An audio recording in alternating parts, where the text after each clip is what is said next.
First, another great project from you. And I think one of the things I really appreciate about this project, like in Soul Food, I mean, where Makai wasn't the biggest actor at that time. Now, you took a lot of chances on a lot of young talent in this film, and I love the diversity of it, and I love the story you brought. First, can you just talk a little about your partnership? Because I read a little about it, but can you talk about how y'all collaborated on this together a little? Yeah. Early on, George brought me on and made sure I was involved. You know, sometimes with adaptations, it's like the authors are like, okay, we got the book, we're good, thank you. George, nah. I mean, I was getting calls from George every week, even in post-production. That's how involved he wanted me to be. So it's been a collaboration from the beginning because he respects the source material, but he also respects the source of the source material, and that means a lot.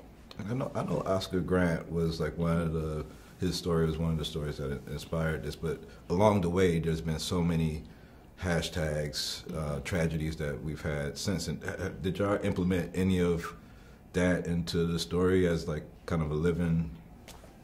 Well, I think it was early on, like in the book, you know, there were certain, you know, individuals that we had to get rights to, you know, like Eric Gardner, Sandra Bland, you know, Emmett Till. This was already in the book, so I had to talk to, I talked to Angie. I felt like let's honor that. And then by honoring that, you know, you can't just put anybody's picture in the film. You got to get the rights and you got to call the family. So a lot of that was being, you know, done. And me talking to the Gardner family and Sandra Blunt. And just when I'm talking to them, you know, you hear the pain, you know, you hear, you know, like in this movie, you know, there's people, you know, like Khalil, you know, that's a young man who has friends, who has family. He had a brother, you know, Cameron, who's 10 years old. And it's like all these individuals, we see it on the news, we don't know the impact of it. And just getting the rights to Emmett Till and the Emmett Till estate granting that, it makes you feel how real it is and tells you that we're on the right track and trying to tell the right story. Trying to make some sense out of it. It's thug life. The hate you give little infants. F's everybody. I know what it stands for. What do you think it means?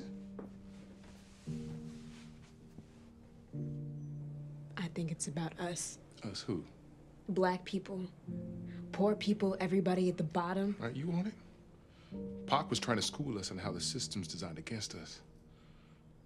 Why else you think so many people in our neighborhood deal? They need the money. Yeah. And ain't no real jobs around here. So they fall into the trap.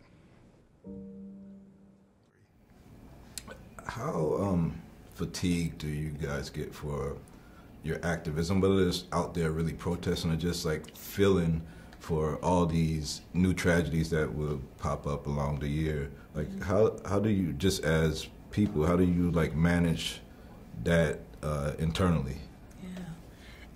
It's something I deal with a lot because I go and talk to a lot of kids, and they always ask me that similar question, like, how do I keep going with all of this? It's something every week, you know? And I tell them we have to remember this is a marathon, not a sprint.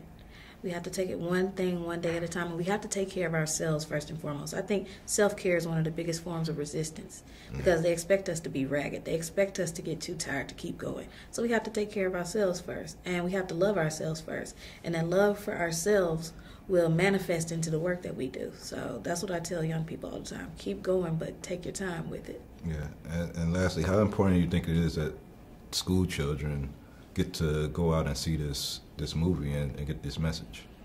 I think it's very important. I mean, Angie can talk a little bit more about it. I just remember when I was a young kid, and I was telling Angie, like, in the 80s, S.E. Hinton had The Outsiders. I remember our whole school went.